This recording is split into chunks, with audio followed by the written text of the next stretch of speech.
Alright guys, this is Dylan with Checkmate Vanguard, and right now we have Soto here with his favorite deck, which is Silver Thorn. He's going to explain some things about Silver Thorn and some new meta combos it can do to stay up with the current metagame, as well as some other strategies you can do to really still find a way to make this deck work in 2021. So introduce yourself, please. Soto. I've been playing Silverthorn since Silverthorn came out, like All the way back in G era. before with Cross Break, before Break Ride, all that. So I've been playing it for a while.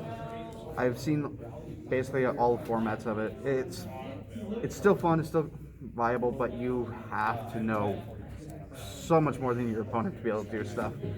So to get in with it, do six crits, because early rushing in this deck, depending on who you're facing, is actually really possible. So getting that extra crit early and also the shield value is so handy versus some matchups. 2 draws, because it is nice, but also you don't want to run 4 draws or perfect guards, because if it gets late game and these are in the bottom of your deck, you're fucked. Obviously, 4 fronts. Basically, you get 2 of these, you're guaranteed to get multiple damage down. And then 4 heal. Wish this was a Silver Thorn, but can't get everything. The general gist of Silver Thorn, we just can't get everything. Alright, grade 1s. Your primary grade 1 right target, Irna. She's great. If you get her in first hand, she enables your soul to be set up. So you have to run 4 because you want to see her.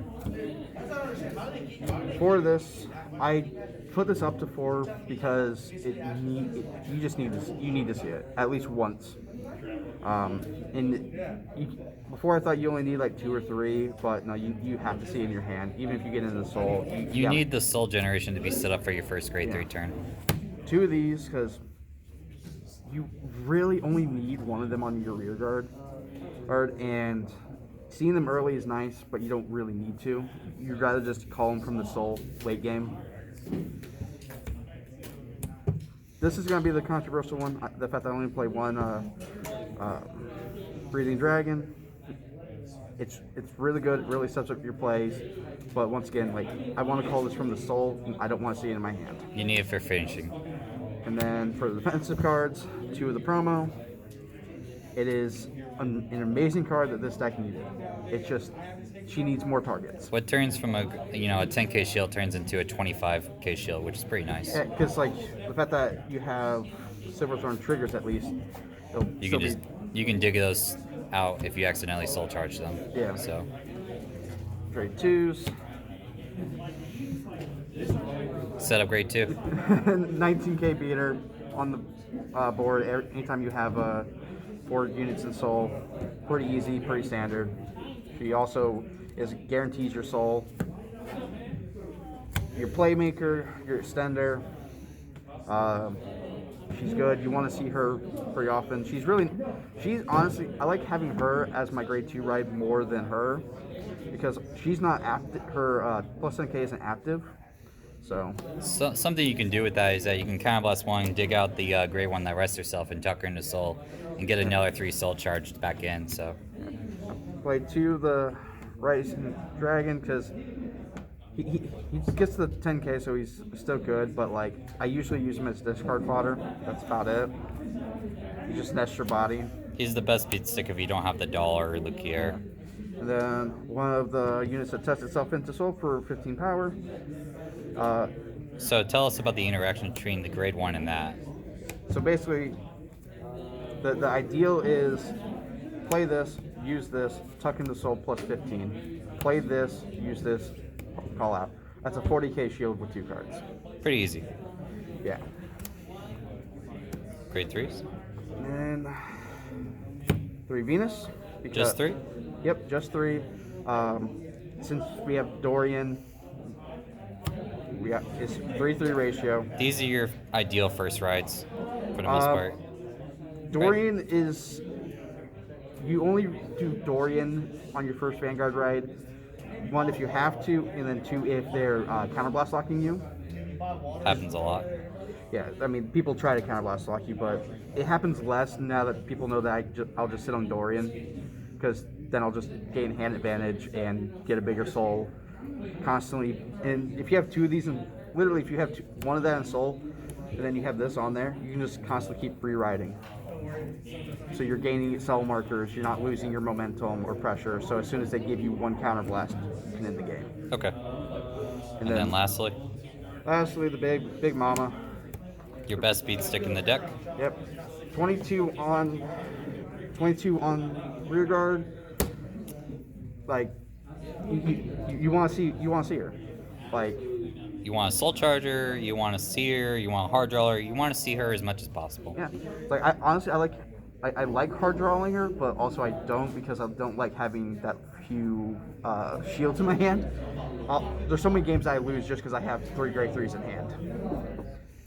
Okay, so that's the ratios. We're gonna wind back to some combos and some other choices that you did today. Let's talk about your Venuses and your regular Luquiers.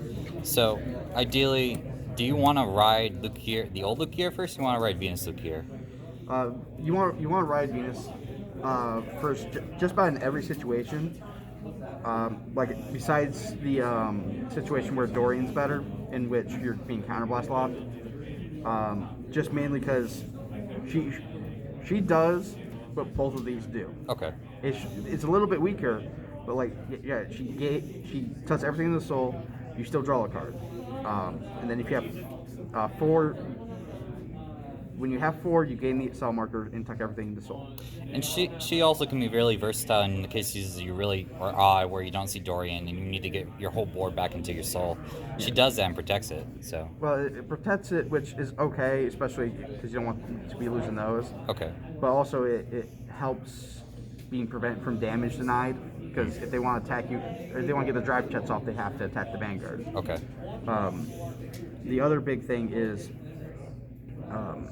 With her, even if they're damage denying you, depending on what your hand is, you can still get the 5K. So if you have the 5K matters a lot. Well, it's like if you have her, like if you have a few copies of her, and you can fill up the front row, like you're still gonna get the 15. So this is gonna attack for 24. Oh, okay.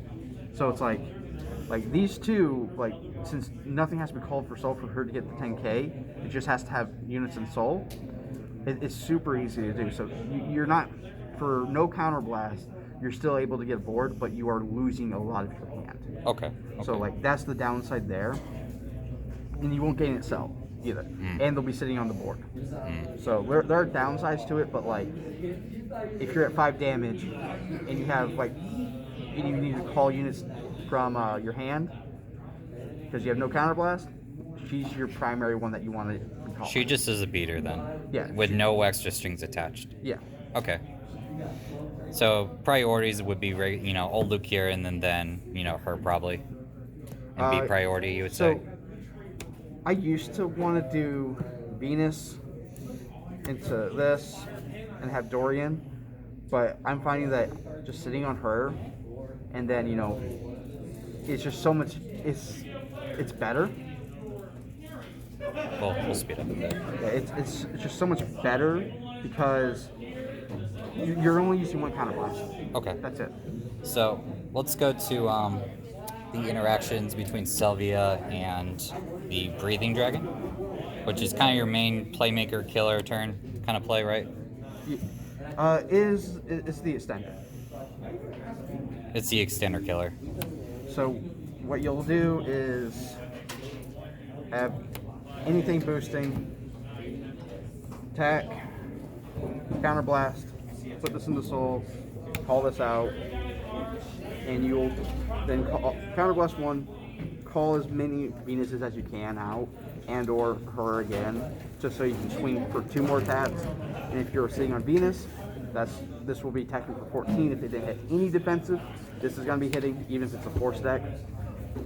So it gets the power from Venus. Yeah. Venus. And then the other good thing about her is if you get her on your grade 1, so if you do this, soul charge, get a Dorian and say your Venus, you can use her to call out the Dorian, get 4 other units, and guarantee that you're going to have this. Okay. It's a roundabout grade 3 searcher, but it's a grade 3 searcher. Okay. Do you have anything else to say in general? Those are the kind of the main big plays that you need to know.